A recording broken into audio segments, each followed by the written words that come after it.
Whenever you're using iron sights, a little trick that you can try to utilize next time that you're out at the range is what I call visual push-up. So what do I mean by that?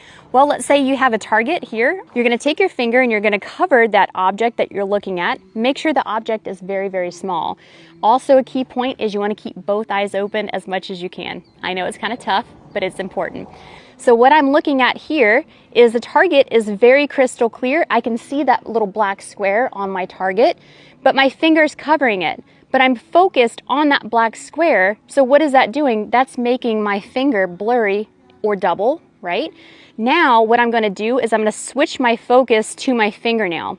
So now my fingernail is very crystal clear, but the target that I was originally looking at is now blurry or double.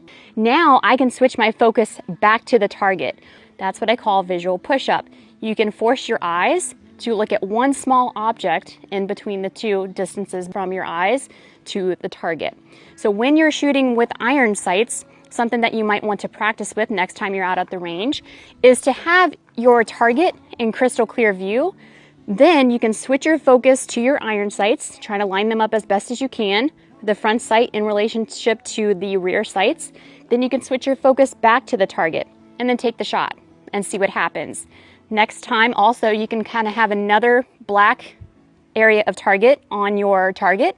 And now this time, focus on the target, super crystal clear. Now focus on your iron sights and then take the shot. What happens with that, right? And now the last thing that you can do is only stay target focused. So meaning I'm only gonna focus on another black square that's here on this target and then take the shot and see which one works best for you. Now keep in mind that this is gonna change depending on the size of the target, and it's also gonna depend on the distance of where you are to the target as well too. But when we're talking about red dots, guess what guys? You never have to do that visual push-up. Why? Because we always wanna stay target focused as much as possible.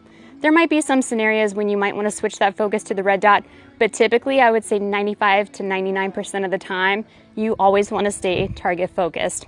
So if you're like me, I have really bad vision, guys. That's why I kind of transitioned over to the red dot.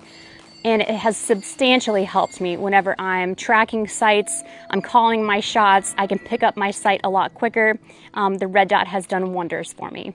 Guys, there is so much more that I can talk about when we're talking about red dots versus iron sights and the advantages when using a red dot and what you can actually use it for. I'd highly recommend that you take one of our classes and discover it on your own. Definitely check out our website, link in our bio, schedule a time to have one of our classes. I promise you it's going to be worth it.